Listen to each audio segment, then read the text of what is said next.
Right, hello everyone, welcome back to Easy Education London, and this is our GCSE grade boundaries for 2024.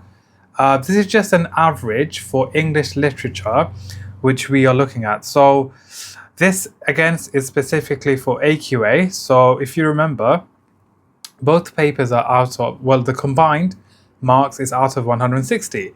So for grade 9, you'd need on average 141. By the way, these aren't official, but these are roughly some marks that you need to remember. For AQA, it's not at Excel. This is for AQA. Grade 8, 127. Grade 7, 113. Grade 6, 98. Grade 5, 83. Grade 4, 68. Okay, so if we start off with a grade 5, you need 83 marks, okay, which isn't bad at all if you think about it. It's for English literature, okay? So you need 83 marks out of 160, so just over 50% to get your grade 5 in English literature. AQA, by the way. Grade 6, you need 98, okay, out of 160, so that's across 2 papers. Grade 7, 113, so you're looking at per each paper around 56, 57, okay, out of 80.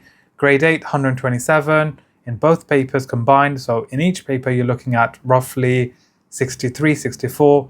And grade 9, 141, okay? So for grade 9 in English literature for AQA, for paper 1 and 2, each paper you're looking on average around, okay, we're looking at 70 marks, okay? Yeah, it could be slightly higher. The only reason I say this for literature is because generally speaking, most students did do quite well in the paper, and that's why it's higher than normal, okay?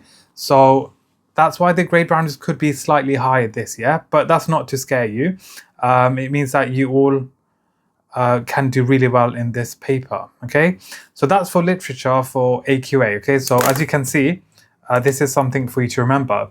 Now, let me know in the comment section, what do you think? By the way, these are not the official grade boundaries, but a rough estimate, something along those lines if you compare it to previous years, and it's the average. So if I scroll down, someone has asked about grade 4. You're looking at 68 marks out of 160. So that is it for this video. So I hope you found this informative. Don't forget to subscribe, like, and share our YouTube channel, as we have plenty more videos going live on YouTube. We are planning to do more TikTok lives and YouTube lives. Do share this video with your friends, as it does help our channel grow. Thank you for watching. And if you do have any questions, do let us know.